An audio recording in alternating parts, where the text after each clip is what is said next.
Okay, so I'm doing Sydney's blog. I'm analyzing her first article that she wrote that's called "The Oompa Loompas Have Taken Over." And it starts off obviously trying to catch your attention with that because they think Oompa Loompas and they think funny, and then taken over, and then you think funny again, just because our humor of our society today. And then the first sentence says, ever notice the four or five girls walking down a sidewalk in the middle of winter and they are all bright orange? And that sounds absurd because nobody should be orange or tan at all in winter. And orange just, it doesn't, it's not natural. And so then it says, now logic says that in the middle of winter nobody should be that tan and such an unnatural color, just like this set like kind of says. And these unfortunate creatures are also of the mindset that it is sexy or something. And that kind of puts that into whenever she puts the sexy in quotation marks and then says or something after it, it kind of gives it like a, well, that's just ridiculous. And then that they're in a mindset of that. So usually a mindset, we associate that with something false. That's not really what mindset means, but we do associate it with something that's false or ridiculous or like they're hypnotized. And so then it's sexy in quotation marks or something. So and it says, for some reason, society agrees. And then it says, for some reason, so obviously Sydney doesn't get it, but society does agree. And so she's seeing that it's a bunch of like baloney, and then but society agrees, and they say the tanner the better, and that means becoming tan at all costs. And so it says at all costs you need to be sexy or something. And so it says don't worry about that skin cancer stuff because it could never happen to you.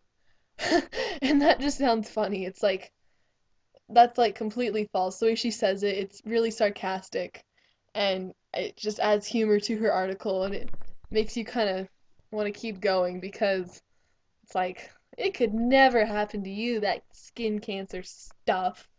I think it's just funny, and this says what a bunch of BS. And so that's also kind of a sarcastic tone just to go along with it. And it also draws you into the article. It's like, oh, it's a bunch of BS, so what does she have to say about it? And then she has some connection to it personally in the next paragraph. And it says, I have a very Irish lineage, so that makes tanning a figment of a very imaginative mind for me. And I like here, it says she has an Irish lineage, and Irish is known to be fair. And so it gives her a good connection, like good morals as to what she's writing. And then I like how she says it here, a figment of a very imaginative mind for me. And most of us, we think that, like, you're reading this, a figment, and then you see, like, just to hear, just seeing it, you think, figment of my imagination, but I like how she words it a little differently, just to throw off the reader just a little bit, but just enough in, like, a good way, so that it wants you to keep going, because she uses interesting language. Then it says, let me in, let me let you in on how tanning, quote unquote, works for me. I get a very painful sunburn, then it peels, and then I go back to being as white as I was before. And so here she's just describing what, like these people up here all being tan, and then down here, the tanning, quote unquote, doesn't really work for her. And so she's telling you about her experiences, and so that gives her some more connection to it. And so whenever she puts tanning in quotation marks, you can tell that it may or may not actually be real tanning. And it may be the normal process. And then it says, I get a very painful sunburn. And so having the word painful there and very, that gives it like an, oh, that's not pleasant. It's painful sunburn. And nobody likes sunburns. And then it peels, just putting that in there. And then I go back to being as white as I was before. So it's like, okay, what's the point? She was white, and then she had to sunburn, and then it peeled, and then she just was as white as she was before, and it didn't do anything. And so it's really not tanning for her. She goes through the process, but it doesn't work. And then it says, also, I have been told from a very young age that I have a very high chance of getting skin cancer because I have such fair skin. So up here it's like, don't worry about that skin cancer stuff because it can't happen to you. But she's like, well, it can happen to me because I have such fair skin and I have very high chance of getting it. And then it says, now that sounds neither fun or worth the tan. And so it's just like, yeah, I'd rather not get a sunburn and get skin cancer. I'd rather just be white. And I just thought that was kind of funny. And so I really like how her humor comes out in this because it keeps drawing you into it.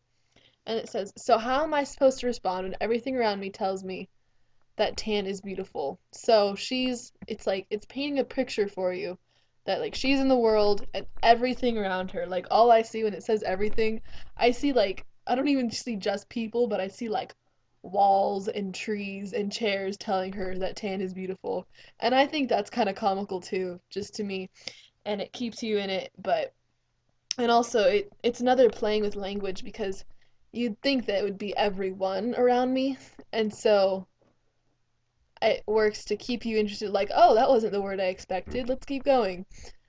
And so she's just in this world and everything around her. I like how she puts it that way too because it's everything that's around her, not just people, but it's everything. She's completely surrounded by people telling her that she needs to be tan, but if she gets tan, all she's gonna get is a sunburn and skin cancer. And then it says, well, apparently. So she's using sarcasm again. The answer is to go out and get a ridiculous orange spray tan. And the word ridiculous, it kind of gives it not just a orange spray tan, but a ridiculous one. So it's stupid. And at this point, it was accept my very white skin or go orange. And so she's giving her two options that she had. And it says, well, I picked white. And I think that that just kind of like, it gives a logos there, like, okay, I'm orange. I could be white, or like, no, not I'm orange. I could be white or orange. And so I'd rather choose white because that's actually a natural color. And then she says, I mean, can you blame me? And it's like, really, honestly, would you want to be orange? They are bright orange. They look like they are right off the set of Charlie and the Chocolate Factory. And so that brings in more humor, like orange, Oompa Loompas, and she's just trying to play with humor right here, and I love that. Like, the humor in here is great. And then it says, not everyone has to be orange to be happy. So, it's funny, like, you don't have to be orange to be happy, but apparently all of these girls up here that walk down the sidewalk in the middle of winter think that they do have to be orange to be happy because it's sexy or something.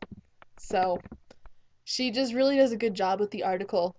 And I think that the logos and the ethos really stand out. Like the logos, I mean, not the logos, the ethos stands out in these articles or in these paragraphs because she's talking about her personal experiences and then what she chooses.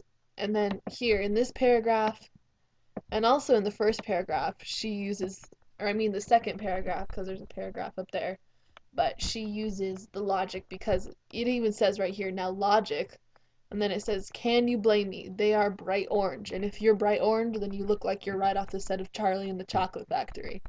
So she chooses not to look like she's right off the set of Charlie and the Chocolate Factory, and so it loses the logos.